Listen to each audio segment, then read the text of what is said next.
talo ku socota darawal kasta. Qaraxa taayirku waa mid ka mid ah sababaha ugu badan ee shilalka gaadiidka, gaar ahaan marka safarada lagu jiro oo uu keeno isku dhac gaadiid ama in gaadhigu uu qalibmo gadoomo.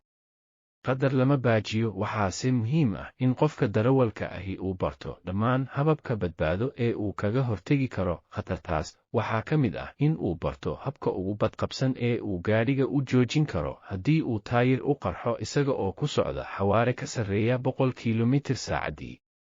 Haddaba aan kula wadaago 6 hab oo muhiim ah. Habka koowaad: marka uu taayirku qarxo, ku dadaal in intii suurtagal ah aad deganaato nafsad ahaan. Shookaantana labada gacmoodba ku qabo si aad uga ilaaliso in ay dhinac isu dhufato. Habka labaad: cagtaada ka fogee joojiyaha bireega. Ha isku dayin in aad gaadhiga degdeg u joojiso, iyo xitaa in aad si uun joojiyaha bireega u qabato. Habka saddexaad: ku taagnow haadkaaga laynka jidka ee aad ku socotay. Marnaba ha isku dayin in aad leexiso gaadhiga ama ka baxdo waddada. Intii suurtagal ay tahay, toos ugu sii soco jidka aad haysatay.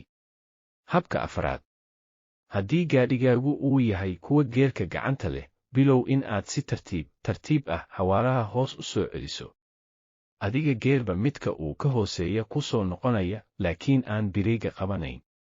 Haddii uu gaadhigu yahay kuwa geerka iyagu isku gura iswada automatic, marka aad saliidda sheelaraha laawarka cagta ka qaado, isaga ayaa bilaabaya in uu xawaarihiisa hoos isu soo celiyo. Sidaas awgeed, adigu wax hawl ah ha ku darsan oo aan ahayn in aad shookaanta si buuxda gacmaha ugu hayso iyo in aad ka fogaato bireega taabashadiisa. Habka shanaad: qabashada bireega ee laguu diiday yaanay cabsi iyo warwar kugu abuurin, adiga oo ka baqa qaba in gaadhigu uu istaagi waayo. Wasladaha iyo gobollada ka dilaacay, shaaga qarxay ayaa iyagu galaya kaalinta bireega joojiyaha. Wareegga ayaa ay culays ku keenayaan, sidaas awgeed xawaaruhu si iskii ah ayaa uu hoos ugu soo dhacayaa.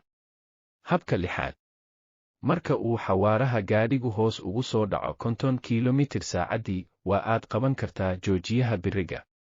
Fiiro gaar ah: tallaabooyinka aynu soo sheegnay waxa ay wax tarayaan keliya marka aad deganaanshiyo ku dhaqangeliso. Tallaabo kasta oo aad qaadaysana aad marka hore hubiso in maamulka gaadhigu uu si buuxda gacantaada ugu jiro.